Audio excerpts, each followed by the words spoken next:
Real Estate Today Live. Well, I blew that. It's 2:15 and I missed the button. All right. I was out and about having lunch with a friend. My message for today for you is this. If you're a buyer and you're looking at a house that's not yet on the market, it's very exciting, right? It's very exciting because you get to see it before anyone else sees it. But don't think that you're the only person that got to see that house, all right? If you know about it, so do 25 other people.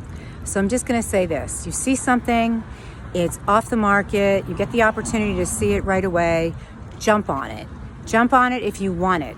Don't wait for the other 20 people to go for it, and don't wait for it to come on the market because there will be multiple offers. So Tuesday at 2, what's working now? Real estate, go for it if it's not on the market yet, because if you know about it, so do 20 other people or 25. Thanks for watching. Sorry it was a little late and wasn't live, and we'll catch up next week. Tell your friends.